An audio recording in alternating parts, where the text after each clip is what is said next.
Hey everybody, Mad Dog Marty Sugar here, and we are looking at another M.A.D. match a day. And this was sent to me by Tyler DaCosta, who made a second donation, and I thank you for that. Although I don't appreciate the match you gave me, this is one of those cringy matches where it does not look good.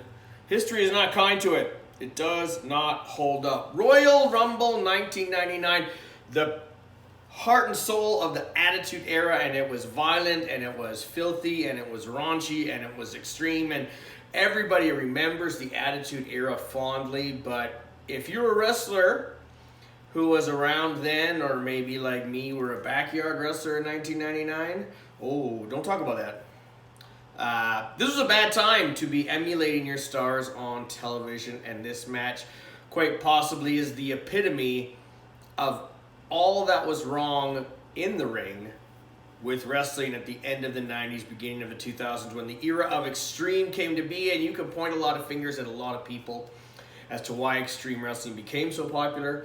But this match from Royal Rumble 1999 is sickening, to be perfectly honest. It was covered in the original version of Beyond the Mat. I know there's an edited version and they took a lot of stuff out. It's probably the second to last time, along with Wrestling with Shadows, that Vince McMahon allowed anyone to record stuff that he didn't control, because it made him look like a horrible person and made his company look god awful.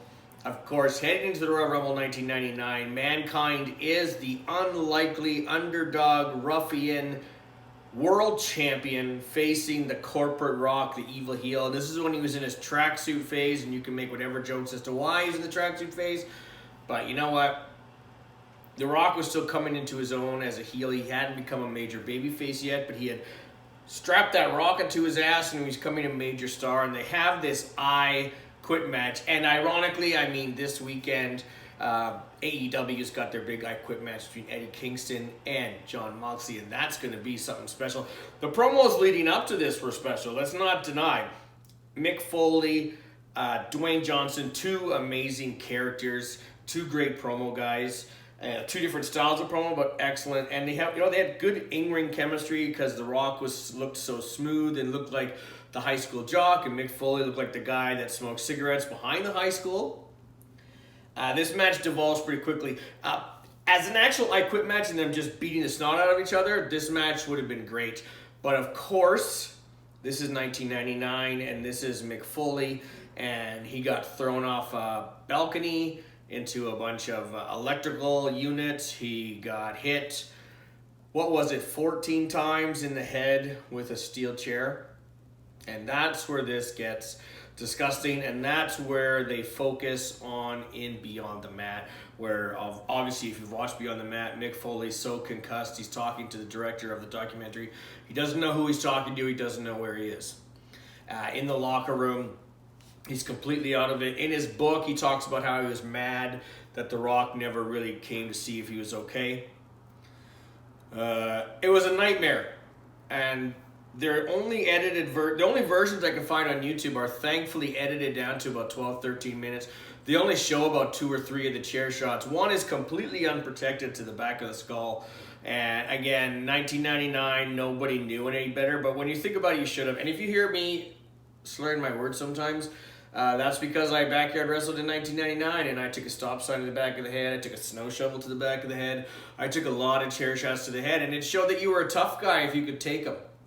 And also now reminds everyone that you were an idiot.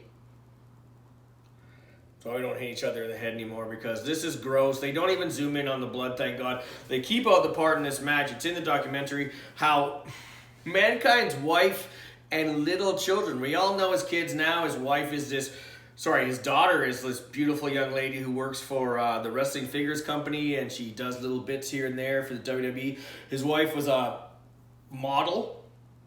His lovely wife, his beautiful young children, and they have to sit there and watch as he gets beaten within an inch of his life. The children are hysterical.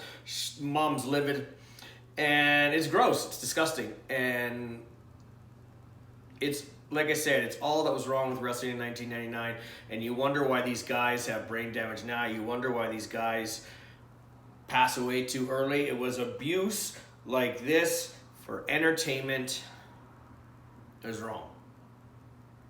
And no one paid attention in 99. That was wrong. They didn't even pay attention until a certain guy killed his family, and that's unfortunate. The things that wrestlers do to entertain the fans and to entertain each other and to prove that we're tough in a sport that isn't real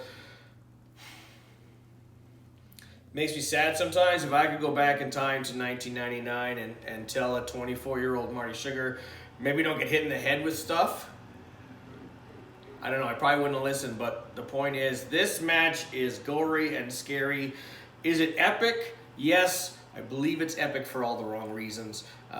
Tyler, I thank you for pitching this match to me. I may have cursed your name when I saw it, but you know what, man? This is an important match in the history of hardcore wrestling and the history of the way wrestling has evolved into something maybe a little less gory and grotesque and maybe a little bit safer, hopefully. Knock on cement. Anyway, that was it. Thank you again. If you want to make a donation, it doesn't have to be $10. Just make a donation for Movember. We're doing this for a good cause. Again, November the 14th. We're in Summerland at the Youth Center, Big West Wrestling, tougher than leather. Speaking of get beaten up when he shouldn't be getting beat up, I will be facing Camaro Cope in a bull rope match, and I won't look as bad as Mick Foley, but I'll get pretty darn close, I bet. Come make a donation then and put a match on a list and we'll look it up. Just remember to make it easier for me. YouTube, Daily Motion, which I'm sure YouTube loves. I mentioned Daily Motion right here. On the IWTV app. Holler at me. Let's keep doing good things from November. Mental health, ironically, this chair shot match affected Mankind's mental health. It probably affected The Rock's mental health because, man, he nearly killed one of his buddies. And again, let's worry about mental health. Let's be focused, men and women, on our health mentally, physically, emotionally, and I'll see you next time.